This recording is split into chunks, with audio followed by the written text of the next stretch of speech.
Malah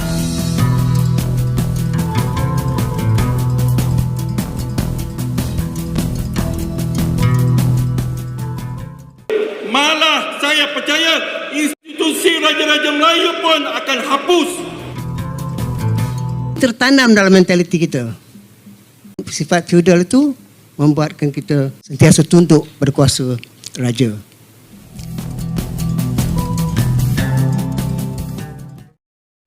Hai guys, jumpa lagi. Kali ini kita akan membahas pemikiran kelompok konservatif di Malaysia.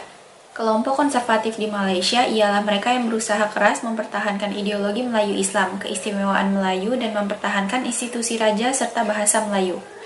Mereka juga bersikap keras terhadap kaum Cina di Malaysia. Intinya mereka takut adanya perubahan. Yuk kita simak video berikut ini. Hak keistimewaan orang Melayu yang termaktub dalam perlembagaan tidak bererti jika tiada pihak yang mahu mempertahankannya. Demikian kebimbangan disuarakan Setiausaha Agung Pertubuhan Pembela Islam Pembela Muhammad Azwan Nizam Alias dengan mengambil contoh kedudukan orang Melayu dan agama Islam di Singapura. Orang Islam pada hari ini merasakan bahawa mereka ni selamat kerana jumlah mereka ramai. Tetapi tidak, kita dalam keadaan sangat-sangat berpecah. Berpecah kita menyebabkan kita tidak lagi berkuasa di dalam negara ini. Walaupun ada di kalangan kita menjadi pemimpin di peringkat pemerintah. Kita boleh tengok pada agenda-agenda yang dibuat. Kita tengok pada kekelojohan yang sedang dibuat oleh pihak-pihak sebelah sana. Menekan kita, membuang perkara-perkara yang memang dah ditermaktub di bilik kita. Tuan-tuan dan puan-puan, Singapura itu perlembagaannya menetapkan hak istimewa orang Islam pun ada dalam itu, orang Melayu. Tetapi apa yang berlaku tidak dilaksanakan. Mereka mengatakan susah untuk mengubah perlembagaan dengan perkara dengan 2/3 penyundi itu. Sebenarnya tak perlu ubah perlembagaan pun untuk menghapuskan hak-hak kita ini. Mereka tidak perlu melaksanakan saja pada peringkat polisi dan asal. Azwan Nizam berkata demikian ketika berucap di himpunan NGO Islam yang diadakan di Kelab Sultan Sulaiman di Kuala Lumpur pada Sabtu. Himpunan yang menggabungkan lebih 10 NGO Islam itu berhasrat menyatakan pendirian kepada kerajaan tentang isu semasa yang membimbangkan masyarakat.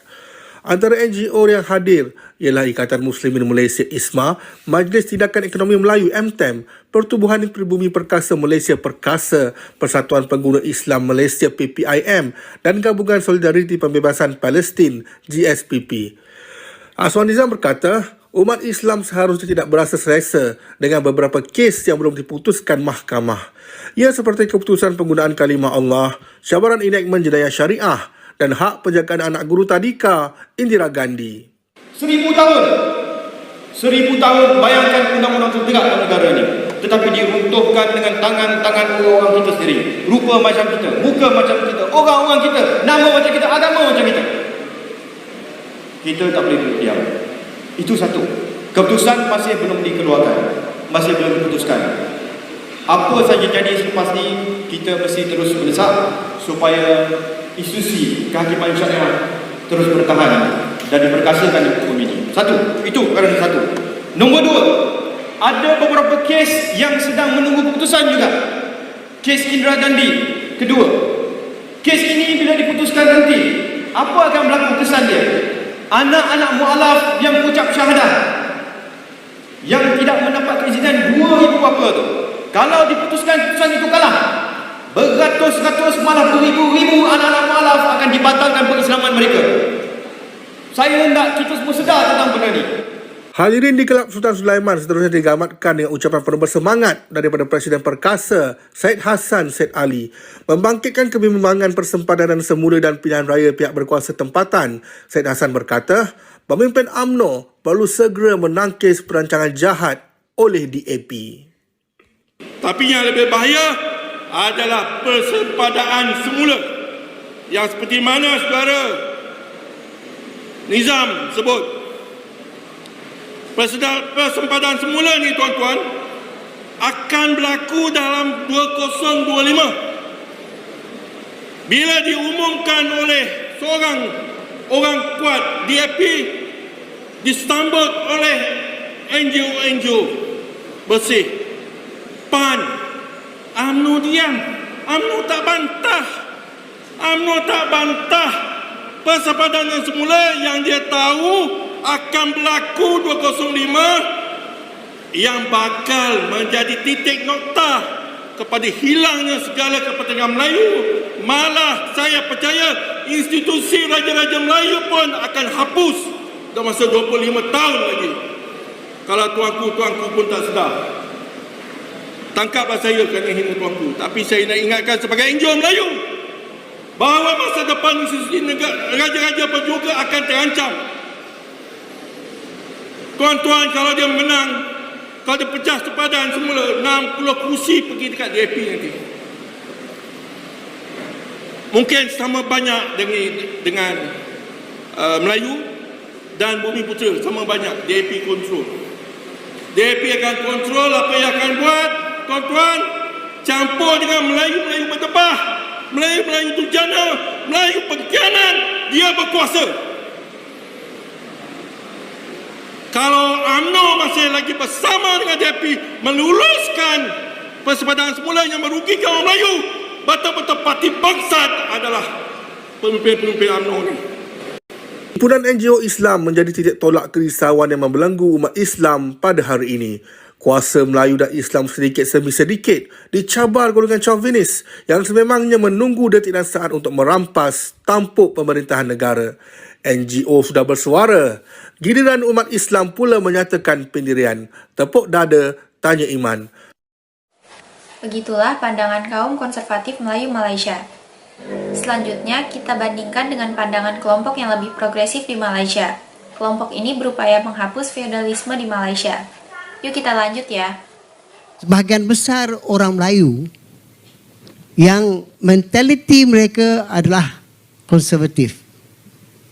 Dan mentaliti ini adalah dipengaruhi terutama sekali oleh pandangan atau sikap feudal dan pandangan atau sikap perkauman. Saya tidak mengatakan semua orang bersifat begitu, tapi sebahagian besar orang Melayu sekarang ini bersifat demikian. Ini tertanam dalam mentaliti kita. Membuatkan sifat feudal itu membuatkan kita sentiasa tunduk pada kuasa raja. Tentang perkauman pula, kita dapati bahawa walaupun orang Melayu paling ramai di sini, negara ini, mereka mempunyai kuasa politik, akan tetapi malangnya mereka sentiasa dalam keadaan seolah-olah ketakutan. Ketakutan diancam oleh golongan yang minoriti dalam negara ini. Dan oleh kerana itu, mereka kadang-kadang, pemimpin mereka kadang-kadang terutama sekali terkapai-kapai untuk mencari jalan macam mana nak memberikan kekuatan pada golongan mereka dan juga kepada diri mereka sendiri. Itu sebab mereka gunakan perkauman. Itu sebab mereka gunakan agama. Masalah yang bertambah buruk sekarang ini. Dan sekarang ini ada pula misalnya soal ICRD ataupun ada soal Statut Rom ni, dan mereka gunakan ini bukan saja untuk memperkuatkan kedudukan raja, tetapi memperkuatkan diri mereka sendiri. Kerana raja itu dianggap sebagai seorang yang mewakili ketuhanan Melayu. Bukan saya kedaulatan diri mereka sendiri, tapi ketuhanan Melayu. Jadi kalau ketuhanan Melayu itu ditunjukkan, diagungkan, maka raja dinaikkan. Dengan sendirinya ada golongan Melayu yang perkauman yang suka supaya perkara ini diketengahkan. Saya rasa buat negara yang kecil gini kan, dengan penduduk yang tak begitu ramai kan, dari segi ekonomi misalnya perbelanjaan, dan tentu lebih ekonomik saya rasa kalau kita ada satu hanya daripada 9 kan, dan dari segi perpaduan saya rasa kan satu itu boleh jadi tumpuan perpaduan seluruh bangsa dan negara kan. Mengenai masa depan kedudukan Raja-Raja Melayu, Syed Hussein berkata ia bergantung kepada sikap raja-raja itu sendiri. Jadi artinya sikap raja itu sendiri akan menjadikan dia disayangi atau tidak. Ya? Begitulah guys pandangan yang ingin menghapus feodalisme. Hingga sekarang, Malaysia memang masih dikukung politik perkauman, dan hal yang mendasar dalam bernegara masih jadi perdebatan. Terima kasih sudah menonton sajian kami, sampai jumpa lagi.